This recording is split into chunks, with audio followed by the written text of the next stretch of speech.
नमस्कार दोस्तों। आप देख रहे हैं जेके वर्मा शो और मैं हूं आपका अपना जेके वर्मा। एक नई वीडियो एक नए टॉपिक के साथ आज आपकी सेवा में फिर हाजिर हूं।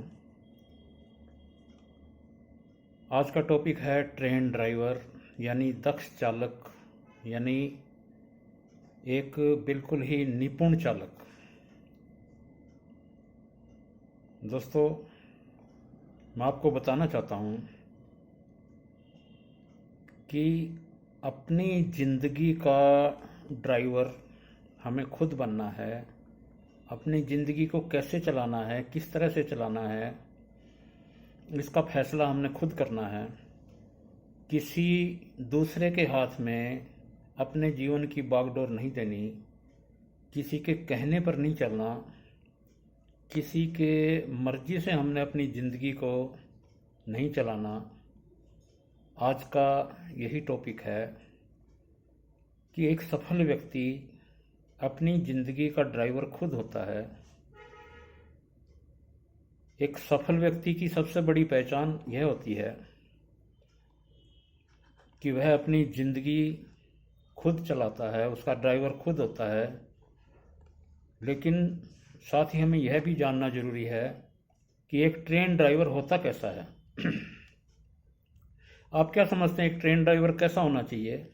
क्या वह जो गाड़ी को बहुत तेज़ चलाता हो, या फिर गाड़ी पर जिसका बहुत अच्छा कंट्रोल हो, या फिर वह जो संभल कर वाहन चलाता हो? ज़रा सोच कर बताइएगा। अगर यही सवाल मुझसे पूछा जाए तो मेरा जवाब होगा वही जिसका स्पीड पर कंट्रोल हो और जो केयरिंग हो, जो जानता हो कि किस रास्ते पर कौन से स्थानों पर गाड़ी को कितनी गति से चलाया जाए तथा दूसरों का ख्याल कैसे रखा जाए। एक अच्छा ड्राइवर वास्तव में वह होता है जो रास्ते को जानते और समझते हुए अपना वाहन चलाता है तथा अपने साथ साथ दूसरों की भी रक्षा करता है।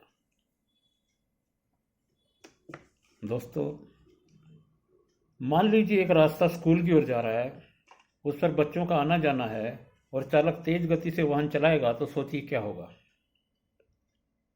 जरूर कोई दुर्घटना हो जाएगी। इसी तरह से अगर किसी रास्ते पर आवारा पशु बहुत ज़्यादा हैं और चालक तेज गति से वाहन चलाएगा तो भी दुर्घटना हो ही जाएगी। लेकिन यह भी जान लीजिए कि अगर रास्ता साफ है, बड़ा है, पक्का है और जिस पर वाहन को अच्छी तरह से दौड़ाया जा सकता है और चालक धीमी गति से अपना वाहन चलाएगा तो भी दुर्घटना होने के चांसेस ज़्यादा हैं। इसका कारण यह है दोस्तों कि ऐसी स्थिति में बहुत ज़्यादा वाहन उसके वाहन को ओवरटेक करेंगे और किसी से भी चूक हो सकती है। दोस्तों, बढ़िया ड्राइवर वह होता है जो मौका पाकर बहुत ही सावधानी से आगे जा रहे वाहन को ओवरटेक तो कर जाता है, परंतु बहुत ही कम वाहनों को ओवरटेक करने देता है। वह समझता है कि आगे जो वाहन जा रहा है उसे ओवरटेक करने के तो वह हर तरह से लायक है, लेकिन पीछे से जो वाहन आ रहा है उस पर उसका कोई कंट्रोल नहीं है। पीछे वाला अनाड़ी हो सकता है, नौसिखिया हो सकता है उसके वाहन को टक्कर मार सकता है। वह आगे जा रहे वाहन से जरा भी नहीं घबराता, लेकिन पीछे से आ रहे वाहन से घबराता है। उसे आगे जा रहे वाहन की चिंता नहीं होती, सारी चिंता पीछे से आ रहे वाहन से होती है। दोस्तों, कुछ साल पहले बतौर पत्रकार मैं एक ऐसे कार्यक्रम में शामिल हुआ जो हरियाणा रोडवेज का था। उसमें कुछ ड्राइवर्स और कंडक्टर्स को उनकी सेवानिवृत्ति पर विदाई दी जा रही थी। उस कार्यक्रम में एक ऐसे चालक को विदाई दी गई जो बहुत ही फास्ट ड्राइवर माना जाता था, जो समय से पहले ही यात्रियों को उनके गंतव्य स्थान पर पहुंचा देता था। लेकिन पूरी जिंदगी में उसने कोई एक्सीडेंट नहीं किया था, अपनी बस को कहीं किसी वाहन से भिड़ने नहीं दिया था और बिल्कुल सुरक्षित उसने सभी यात्रियों को अपने स्थान पर पहुंचाया था। मैं पर्सनली उस चालक से मिला और उसके बारे में बातचीत की तो उसने मुझे बताया कि जब पहली बार मुझे बस सौंपी गई तो मुझे 3 तरह की जिम्मेवारियों का एहसास हुआ। पहली जिम्मेवारी यह थी कि बस में बैठे यात्रियों को सुरक्षित और समय पर उनकी मंजिल तक पहुंचाना है। दूसरी जिम्मेवारी यह थी कि सड़क पर चल रहे लोगों को बचाकर चलना है। और तीसरी जिम्मेवारी यह थी कि अन्य वाहनों को सुरक्षित अपने स्थान पर चलने देना है। तो मैंने पहले दिन वाहन को थोड़ी धीमी स्पीड पर चलाया और अपने पूरे रूट का निरीक्षण किया। मैंने पता लगाया कि किस जगह पर बस को धीरे और किस जगह पर तेज चलाना है, रूट पर किस जगह स्पीड कम रखने में फ़ायदा है और किस जगह तेज रखने में फ़ायदा है। 1-2 दिनों में ही मुझे पूरा रूट समझ में आ गया। फिर मैंने सुरक्षा की हर नियम को ध्यान में रखकर खूब धीरे धीरे और खूब फास्ट ड्राइविंग की। इसके बाद जितनी भी मैंने बसें चलाई, आज तक किसी बस को खरोंच तक नहीं आई और न ही मेरे वाहन से किसी को कोई नुकसान हुआ। बस इतनी सी बात है दोस्तों। उस ड्राइवर ने बहुत ही कम शब्दों में और कुछ ही क्षणों में मुझे समझा दिया कि केवल वाहन की ही नहीं बल्कि जिंदगी की गाड़ी को भी इसी तरह से चलाना चाहिए। जिंदगी में कभी किसी की दुर्घटना नहीं होगी और न केवल आप मंजिल पर पहुंच जाएंगे बल्कि अन्य लोगों को भी सुरक्षित मंजिल तक पहुंचा देंगे। दोस्तों, सफल व्यक्ति का आज मैं एक नया सीक्रेट आपको बता रहा हूं और वह है ट्रेंड ड्राइवर, यानी सदा हुआ चालक। जिंदगी में कब और कितनी स्पीड से दौड़ना है, यह कला सीखनी जरूरी है। जब यह कला आ जाएगी तो कभी किसी से टकराव नहीं होगा। आप ठीक समय में बिल्कुल सुरक्षित अपनी मंजिल तक पहुंच जाएंगे। आइए आज हम इस कला को सीखने का प्रयास करते हैं, वह भी एक अच्छे ड्राइवर के जीवन से प्रेरणा लेकर। तभी हम अपने जीवन के अच्छे ड्राइवर बन पाएंगे, अपनी ज़िंदगी को अच्छे ढंग से चला पाएंगे। तो दोस्तों, मेरा आज का पहला सबक कि विपरीत दिशा में नहीं चलना। जिंदगी में कभी भी भूलकर विपरीत दिशा में नहीं चलना। अगर कोई ड्राइवर विपरीत दिशा में गाड़ी चलाएगा तो वह गाड़ी चला ही नहीं पाएगा। इसी प्रकार जब हम अपनी ज़िंदगी की गाड़ी को विपरीत दिशा में चलाएंगे तो हम उसे आगे बढ़ने से रोक देंगे। हम ठप होकर रह जाएंगे और दूसरों के संकट का कारण भी बनेंगे। हम दोषी भी माने जाएंगे और सज़ा के हकदार भी हो जाएंगे। इसके साथ ही हम अनाड़ी भी कहलाएंगे। दोस्तों, एक ट्रेन ड्राइवर में समझाता है कि सही दिशा में आगे बढ़ो। दूसरी दिशा से जो लोग आ रहे हैं उनके रास्ते की बाधा मत बनो, उन्हें अपने रास्ते जाने दो और आप अपने रास्ते पर चलो। दोस्तों, हेनरी डेविड का एक कथन है कि धारा के विपरीत दिशा में बहने का कोई फायदा नहीं। तुम ऐसी बहादुरी दिखा तो सकते हो लेकिन इसमें कोई समझदारी नहीं है, क्योंकि इससे तुम कहीं नहीं पहुंच पाओगे। लहरें तुम्हें पीछे की ओर धकेल देंगी। जितने हाथ पैर तुम विपरीत दिशा में मार रहे हो उससे भी कम अगर सही दिशा में मारने लगोगे तो बहुत तेजी से आगे बढ़ जाओगे। दोस्तों, क्या आप लोहड़ी के त्यौहार के बारे में जानते हैं?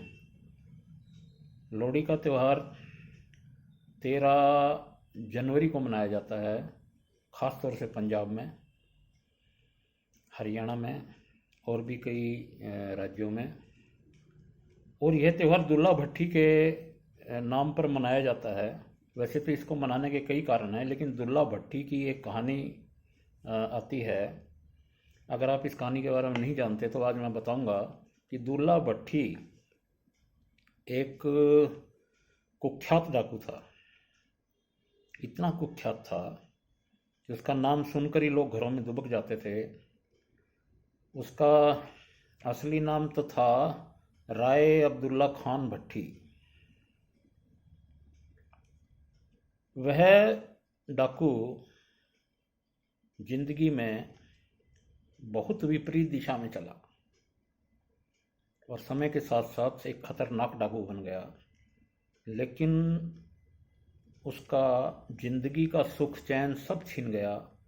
उसके पास संपत्ति की कोई कमी नहीं थी, लूटे गए गहनों और कीमती सामानों से कमरे भरे पड़े थे, लेकिन वे उसे किसी जहरीले बिच्छू की तरह काटते हुए लगते थे। उसे अपने आप से बहुत घुटन होती थी। विपरीत दिशा में चलने का उसका यह परिणाम था। और फिर अचानक उसने अपनी जिंदगी को सही रास्ते पर चलाना शुरू किया। विपरीत दिशा को छोड़कर अपनी दिशा में, सही दिशा में उसने अपनी जिंदगी को चलाना शुरू किया। दोस्तों, वह मुगल काल था, जहां हिंदू लड़कियों की अस्मत सुरक्षित नहीं थी। दुल्ला भट्टी ने ऐसे में ऐलान कर दिया कि अगर किसी ने किसी लड़की के साथ जबरदस्ती करने की कोशिश की तो वह उसे जान से मार देगा। और लड़कियां इतनी सुरक्षित हो गई उससे कि आधी रात के समय भी अकेली घूमने लगी। दुल्ला भट्टी को वे अपना सबसे बड़ा संरक्षक मानने लगी। वह डाकू देखते ही देखते रॉबिन हुड बन गया। उसने अनेक लड़कियों की अपने हाथों से शादियां करवाई तथा उन्हें दान दहेज देकर विदा किया। एक लड़की का कोई नहीं था तो उसने खुद उसका भाई बनकर उसकी शादी की। आज भी उसकी याद में लोहड़ी का पर्व मनाया जाता है और यह गीत गाया जाता है कि सुंदरिये मुंदरिये हो, तेरा कौन बेचारा हो, दुल्ला भट्टी वाला हो। इस गीत में सुंदरी और मुंदरी नामक दो लड़कियों से एक लड़का पूछता है कि उसका संरक्षक कौन है, तो वे गर्व से बताती हैं कि दुल्ला भट्टी। दोस्तों, दुल्ला भट्टी की कहानी बहुत लंबी है, जिस पर एक किताब लिखी जा सकती है, लेकिन संक्षेप में इतना ही जान लेना काफ़ी है कि वह डाकू होते भी जब जीवन की सही दिशा में चलने लगा तो वह महान बन गया। स्त्री जाति के लिए वह मसीहा बन गया, गलत लोगों के लिए आतंक का पर्याय बन गया, जिसने लोगों को यह संदेश दिया कि समाज को जाति या धर्म के नाम पर नहीं बांटना चाहिए। किसी के साथ जबरदस्ती की गई तो उसकी खैर नहीं। दोस्तों, कहा जाता है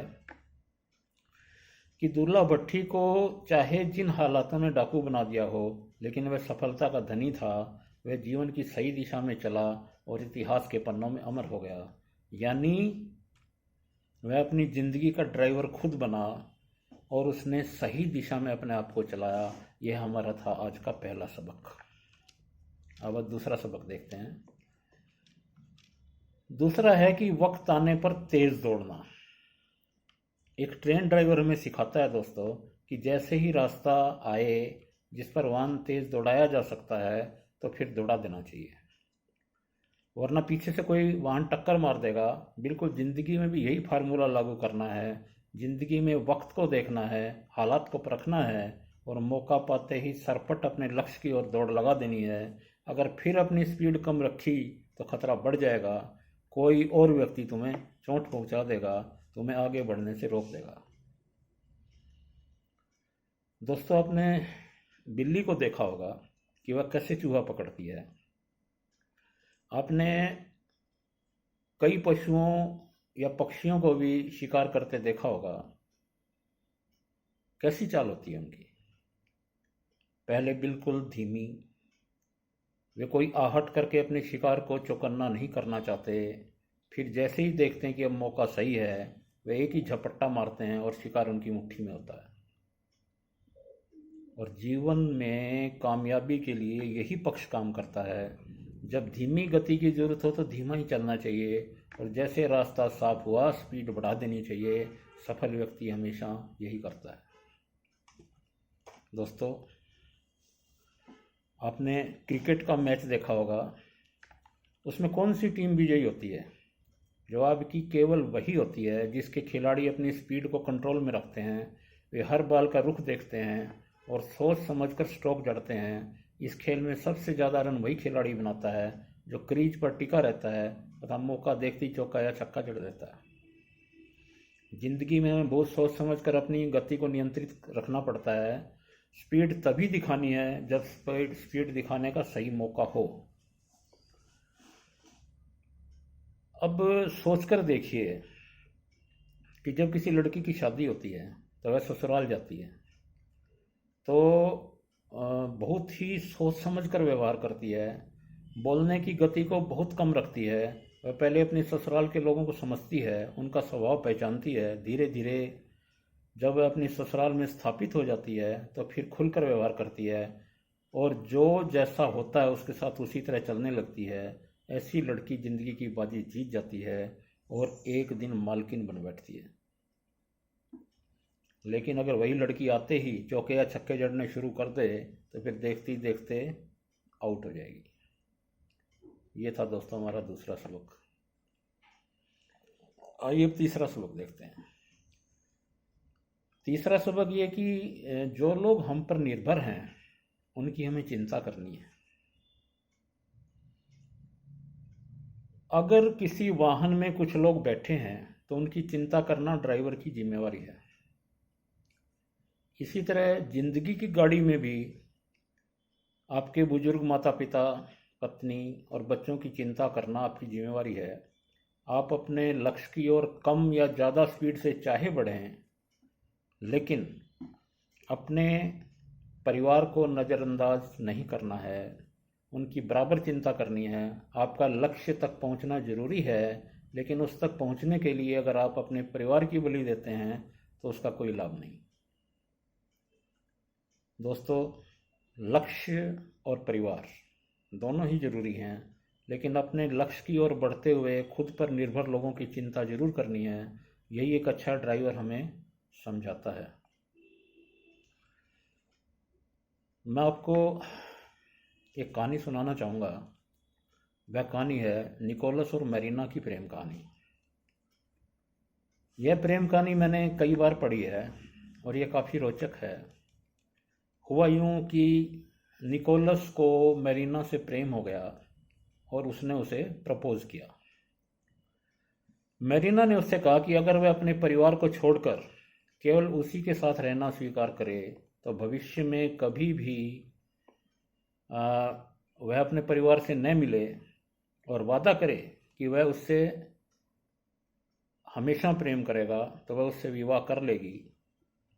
तो निकोलस इसके लिए तैयार हो गया और एक रात उसने अपने बूढ़े माता पिता, 2 छोटी बहनों तथा एक अपंग भाई को छोड़कर मैरीना के पास पहुंच गया। मैरीना ने उसकी ओर देखा और पूछा, क्या तुम वाकई अपने पूरे परिवार को मेरे लिए छोड़ आए हो? अब कभी भी उनसे नहीं मिलोगे? निकोलस उत्साह से भरा हुआ था। कहने लगा, तुम पर सब कुर्बान, मैंने सब छोड़ दिया और हमेशा हमेशा के लिए छोड़ दिया। तो मैरीना ने बहुत ही व्यंग से उसकी ओर देखा और उसे दुत्कारते हुए बोली, मूर्ख लड़के, दफा हो जाओ, मुझे कभी अपनी शक्ल मत दिखाना।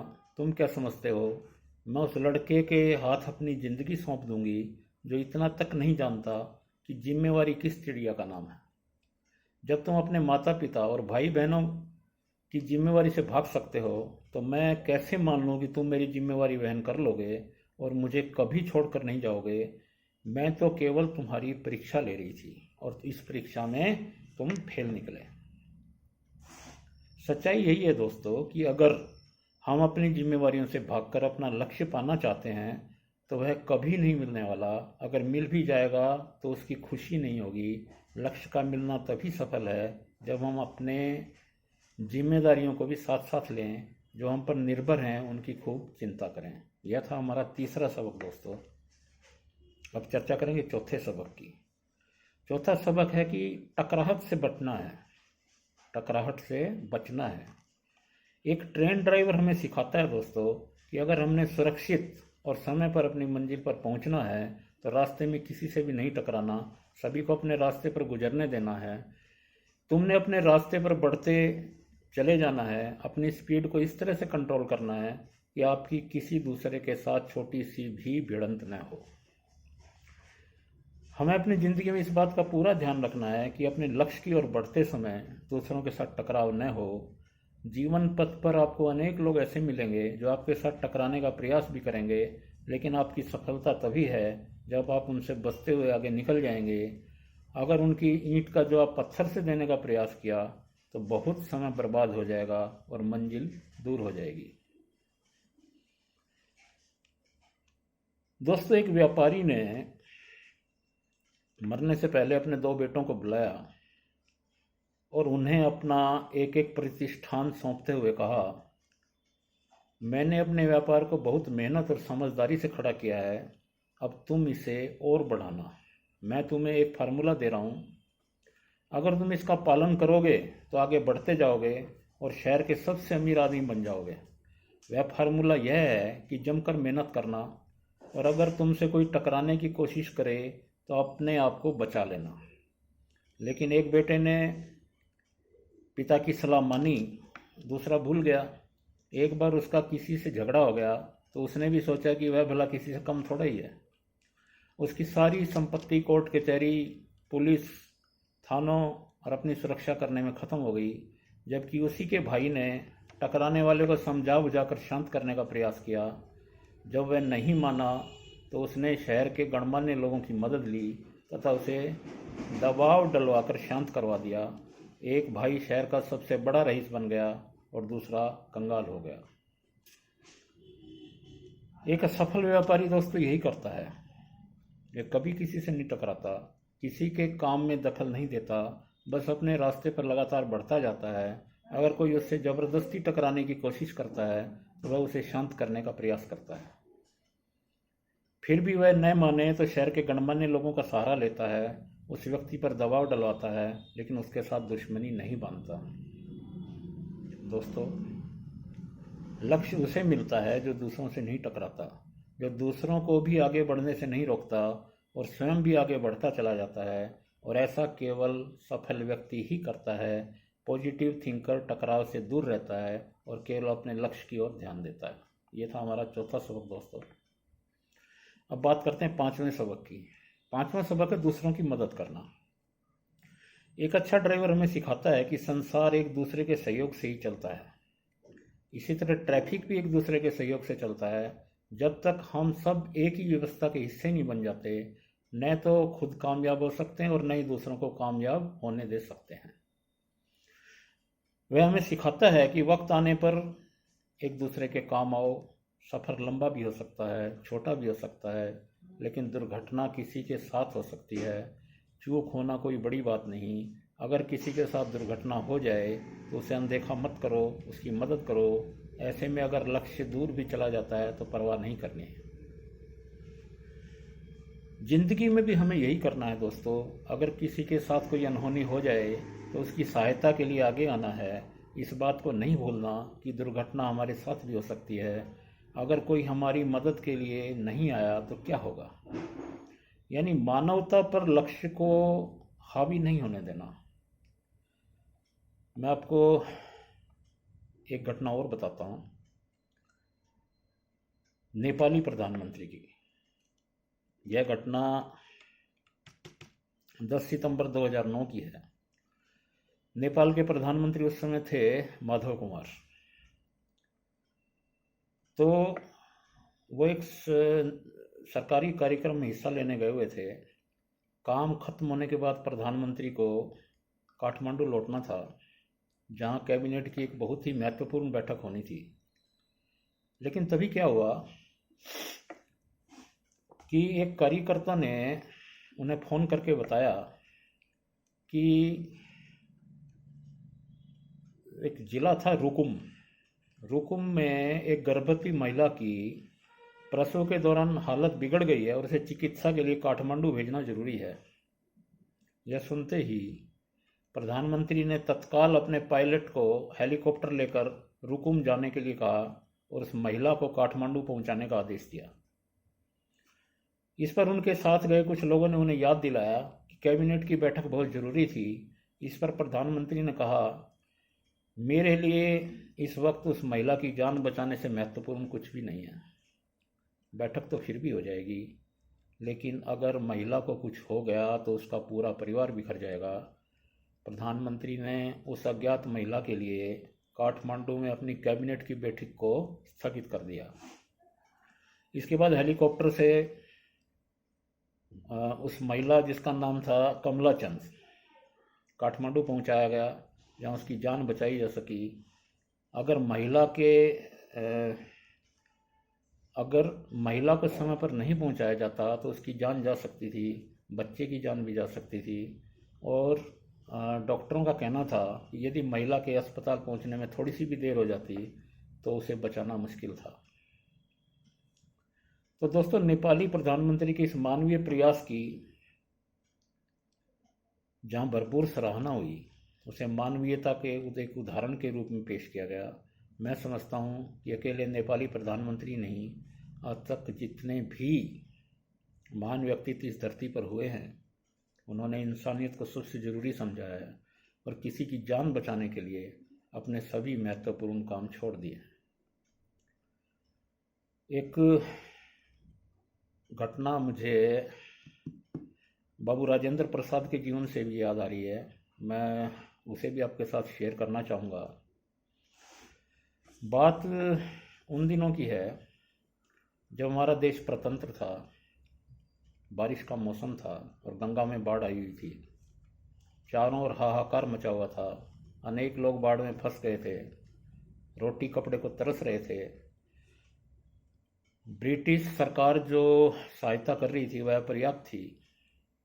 वैसे भी भारतीय जनता की ब्रिटिश सरकार को कोई खास चिंता नहीं थी, इसलिए जो स्वतंत्रता सेनानी थे उन्होंने फैसला किया कि वे बाढ़ग्रस्तों की मदद करेंगे। तो सभी ने मिलकर रुपए इकट्ठे किए तथा डॉक्टर राजेंद्र प्रसाद और अब्दुल बारी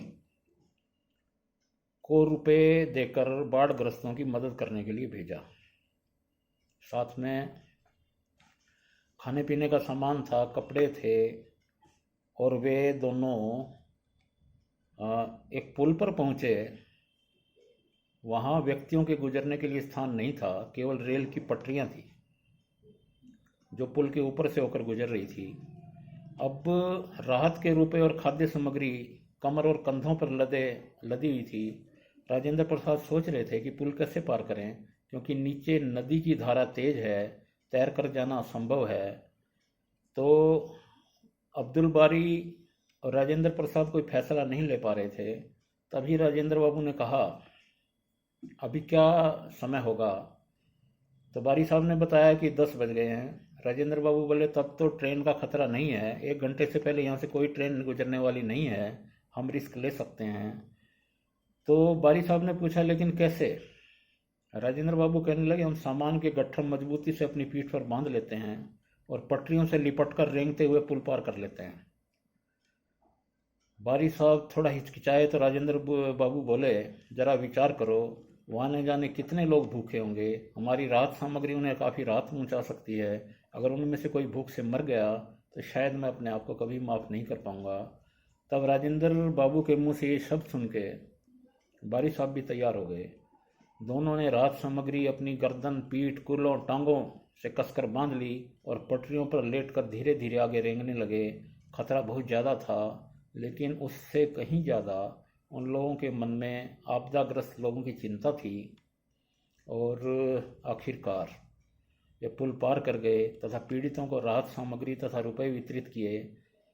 तो ऐसी ही मानवता के प्रति संवेदनाएं रखने वाले बाबू राजेंद्र प्रसाद भारत के राष्ट्रपति बने। तो एक ट्रेन ड्राइवर हमें सिखाता है कि जब तक हमारे भीतर मानवीय संवेदनाएं जिंदा रहेंगी, हम अच्छे चालक नहीं बन सकते। हमारा सफ़र तभी संपूर्ण होता है जब हम दूसरों की चिंता करते हुए आगे बढ़ते हैं, रास्ते में मिलने वाले सहयात्रियों को पूरा ध्यान रखते हैं और उनकी दुश्वारियों का निराकरण करने का प्रयास करते हैं। तो ये था दोस्तों हमारा 5वां सबक। अब एक सबक और लेते हैं, छठा सबक, कि सारे डॉक्यूमेंट्स पूरे होने चाहिए, चौकस होने चाहिए। ये हमें ट्रेन ड्राइवर सिखाता है कि आपकी यात्रा तभी मंगलमय होगी जब आपके वाहन के सभी कागजात चौकस और पूरे होंगे, वरना आपका वाहन इम्पाउंड किया जा सकता है, चालान कट सकता है, पुलिस रोक सकती है, तरह तरह से परेशानियां हो सकती हैं।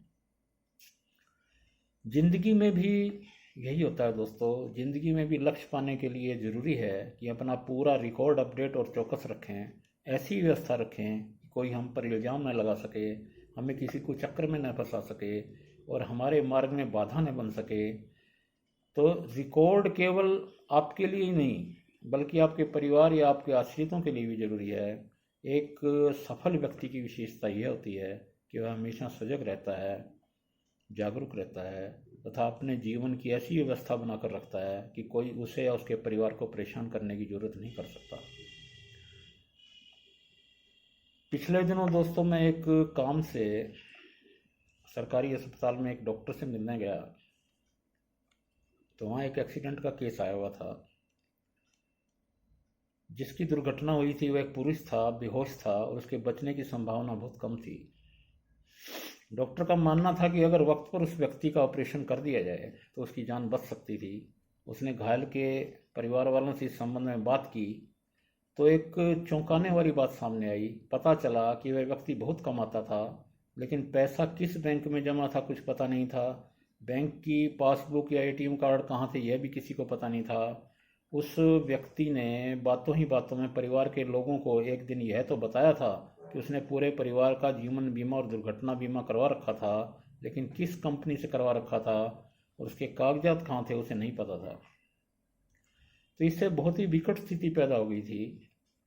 तो किसी न किसी तरह घायल के दोस्त वहाँ आए और उन्होंने ऑपरेशन के लिए पैसों का प्रबंध किया। अगर ऐसा न हो पाता तो उस व्यक्ति का जिंदा रहना असंभव था और